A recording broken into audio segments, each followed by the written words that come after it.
సీరియల్లో సినిమాలో నటించాలనుకుంటున్నారా? అయితే వెంటనే మా యాక్టింగ్ స్కూల్లో జాయిన్ అవ్వండి.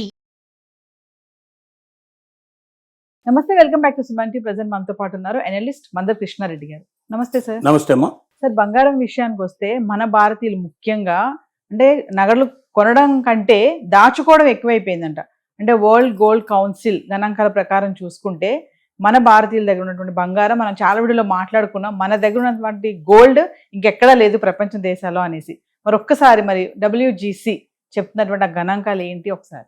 ప్రపంచ దేశాలన్నీ కూడా ఈ సంవత్సరం లెక్క తీసుకుంటే 2026 లెక్క తీసుకున్నట్టయితే 2025లో ఉన్న రేట్లకి 2026లో ఉన్న రేట్లకి డిఫరెన్స్ చూసినట్టయితే ఆల్మోస్ట్ ఆల్ 80% డిఫరెన్స్ వచ్చింది బిగినింగ్లో.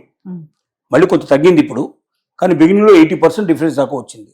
ఇంత పెద్ద మొత్తం లోపల పెరుగుదల అనేది గతంలో ఎప్పుడు లేదు. 2004 కన్నా ముందర కొంత కనబడింది, కానీ 2004 నుంచి 2026 మధ్య కాలంలో ఇంకెప్పుడు లేదు. అది 2025, 25, మధ్యలో సంభవించింది. సో దీనివల్ల ఏమైందంటే ప్రపంచ దేశాలన్నీ కూడా గోల్డ్ మీద పెట్టుబడి పెట్టడం సేఫ్ అనేటువంటి నిర్ణయానికి వచ్చాయి. వ్యక్తులకి, సంస్థలకి, ప్రభుత్వాలకు కూడా అదే రకమైన ఆలోచన వచ్చింది. అయితే ఆభరణాల రూపంలో పెట్టడం వల్ల పెద్ద ప్రయోజనం లేదు. అంటే మన భారతీయులకు ఉన్నంత మోజు, ఇంట్రెస్టు వేరే దేశాలకి లేదు. మీరు అమెరికన్స్ చూసుకుంటే ఎక్కడ చిన్న మెడలో చిన్న గొలుసు లాంటివి, కాళ్ళకు ఏదైనా వేడికి ఒక ఉంగరం లాంటిది, బ్రాస్లెట్ లాంటివి, ఇట్లాంటి కొన్ని కనబడతాయి తప్ప పెద్ద పెద్ద హారాలు ఇట్లాంటివన్నీ తగిలించుకోవడం అనేది వాళ్ళకి అలవాట్లేదు. మన వాళ్ళకి ఎంత పెద్ద దొరికితే అంత సంతోషపడేటువంటి పరిస్థితులు మన వాళ్ళు ఉన్నారు. అంటే ఇక్కడ భారతీయులు పెరిగిన విధానం అది, ఈ సంస్కృతి ఇట్లాంటిది. ఇప్పుడు అన్ని దేశాల వాళ్ళు కూడా బంగారం అనేది ఒక పెద్ద సంపద కింద లెక్కేస్తున్నారు. ఈ బంగారం ఇంకా ఒక రేటు పెరిగేదేదని తగ్గదు. ఎందుకంటే బంగారం విరివిగా దొరికే పరిస్థితి లేదు మార్కెట్ లోపల. ఒక గనిని కొత్తగా కనిపెట్టి ఆ గనిలోంచి ముడి పదార్థాన్ని తీసి దాన్ని మొత్తం మాడిఫై చేసి ఇప్పుడు మనం వాడుకునేటువంటి ఆభరణాల రూపంలో తీసుకురావాలంటే సుమారు 10 ఏళ్ళు టైం పట్టే అవకాశం ఉంది. అంటే ఇవాళ ఒకవేళ కొత్త గనిని ఏదైనా కనిపెట్టినా ఈ బంగారం బయటకు వచ్చి ప్రజలకు అవైలబిలిటీగా షేప్లో, ఇప్పుడు ఉన్నటువంటి షేప్లో దొరకాలి అంటే 10 ఏళ్ల సమయం తీసుకుంటుంది. కానీ ఇక్కడ డిమాండ్ ఇమీడియట్గా కావాలన్న డిమాండ్ను మనం అది నెరవేర్చే అవకాశం ఉండదు. కాబట్టి రోజు రోజుకు డిమాండ్ పెరుగుతుంది. కాబట్టి ఈ రూపంలో బంగారం రూపంలో దాచుకుంటే మనకు ఎక్కువ ప్రయోజనం కలుగుతుందనే ఆలోచన వ్యక్తులు చేస్తున్నారు, సంస్థలు చేస్తున్నాయి, దేశాలు కూడా చేస్తున్నాయి. దానివల్ల ప్రపంచ గోల్డ్ ట్రేడ్ సెంటర్స్ ఏవైతే ఉన్నాయో వాళ్ళు చెప్పేటువంటి మాటలు కూడా ఏమిటంటే గతంలో ఎప్పుడో 2004 కన్నా ముందర ఉన్నటువంటి, అది ఒక సంవత్సరంలో మాత్రమే పెరిగి ఆగిపోయినటువంటి అంత హైయెస్ట్ పీక్ రేట్లు మళ్ళీ 2025, 2026లో వచ్చాయి. 2026లో అసలు ఈ యుద్ధాలు రాకుండా ఉంటే మనకు రష్యా ఉక్రెయిన్ మధ్య జరిగిన యుద్ధం అది కానీ, లేక పశ్చిమాసియాలో యుద్ధం కానీ, లేక ఆఫ్ఘనిస్తాన్ పాకిస్తాన్ మధ్య జరుగుతున్న యుద్ధం కానీ, ఇలాంటి యుద్ధాలన్నీ కూడా ఒకళ్ళు సంభవించి ఉండకపోయినట్టయితే ఈ పార్టీకి గోల్డ్ రేటు చాలా పీకులో ఉండేది. 4-5 lakhs మినిమంగా దాటి ఉండేది అనేటువంటిది వాళ్ళ అంచనాలు.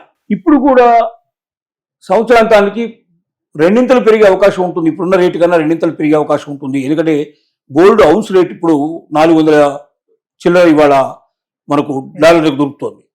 800 చిల్లర డాలర్లకి దొరికే అవకాశం త్వరలోనే ఉంది అనేది వాళ్ళ యొక్క ఆలోచన, వాళ్ళకున్న గణాంకాలు చెప్తున్నాయి. కాబట్టి ఇంత పెద్ద ఎత్తున రేట్లు పెరిగే అవకాశం ఉన్నటువంటి బంగారాన్ని ఎంత నిల్వ చేసుకుంటా మంచిదనే ఉద్దేశంతో కొనుగోళ్లు ఎక్కువ పెంచారు. ఆల్మోస్ట్ 40% రేట్లు ఈ మధ్యకాలం లోపల పెరుగుదల సంభవించింది పర్చేజెస్ లో చూస్తే. అంటే ఒకవైపున యుద్ధాలు సంభవిస్తున్నా, యుద్ధాలు నడుస్తూనే ఉన్నాయి, అయినప్పటికీ పర్చేజెస్ ఆగటం లేదు. రేటు చాలా ఎక్కువ పెరిగింది కదా, చాలా మంది కొనరేమో అని అనుకుంటున్నాము, కానీ విపరీతంగా కొంటున్నారు. ఎట్లా కొంటున్నారు? ఆభరణాల రూపంలో కొంటలేదు, డిజిటల్ రూపంలో కొంటున్నారు. అంటే మన పేరు మీద అకౌంట్ ఓపెన్ అవుతుంది, ఆ అకౌంట్లో మనం డబ్బులు వేస్తాం, ఆ డబ్బులకి ఎంత విలువ అయితే బంగారం ఉంటుందో అంత బంగారం వాళ్ళు కొని పెడతారు. మన దగ్గర ఎప్పుడెప్పుడు ఎంత ఉందో అంత వేయచ్చు.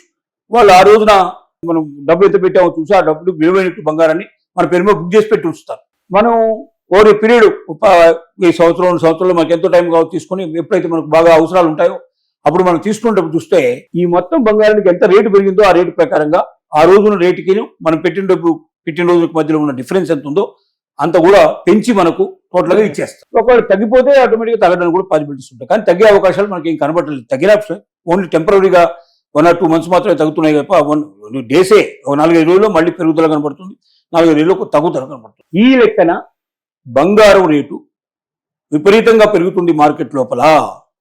ఈ సంవత్సరాంతానికి చాలా పెద్ద ఎత్తున పెరిగే అవకాశం ఉంది. 2 రేటు పెరిగినా ఆశ్చర్యపడాల్సిన అవసరం లేదు అనేది ప్రపంచ నిపుణులు చెప్తున్నటువంటి ఆలోచన. దీనికి తోడుగా ట్రెండ్ అలాగే కనబడుతుంది.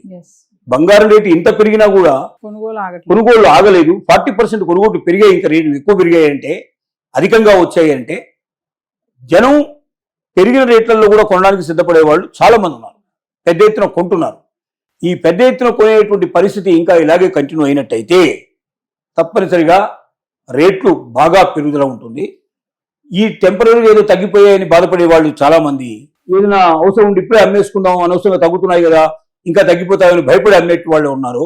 వీళ్ళందరూ బాధపడి నిరాశపడేటువంటి పరిస్థితులు సంవత్సరం చివరి దాకా వెయిట్ చేస్తే మాత్రం ఉంటాయనేది వాళ్ళ యొక్క ఊచన. అందుకే సంస్థలు కానీ లేకపోతే వ్యక్తులు కానీ ప్రభుత్వాలు కానీ బంగారాన్ని ఎక్కువ కొనడానికి ప్రయత్నం చేస్తున్నాయి. భవిష్యత్తులో ఇంకా కొంటారు, ఇంకా రేట్లు పెరుగుతాయి కానీ తగ్గవు. కాబట్టి బంగారం ఇప్పుడున్న నిల్వలు ఎవరైనా ఉంటే ఉంచుకోవడం మంచిది తప్ప అమ్ముకోవడం మంచిది కాదు. కొత్తగా కొనదలుచుకుంటే ఇది రైట్ టైము. తక్కువ రేట్లు ఇప్పుడు నడుస్తున్నాయి కాబట్టి ఇప్పుడు కొనిపెట్టుకుంటే తర్వాత మాత్రం బాగా పెరిగే అవకాశాలు ఉన్నాయి. ఈ వైపున మనం ప్రయాణం చేస్తే మంచిదనేటువంటి ఆలోచన ప్రపంచ నిపుణులు చెప్తున్నటువంటి అభిప్రాయాన్ని మనం వెలిపిస్తున్నాం. Thank you sir.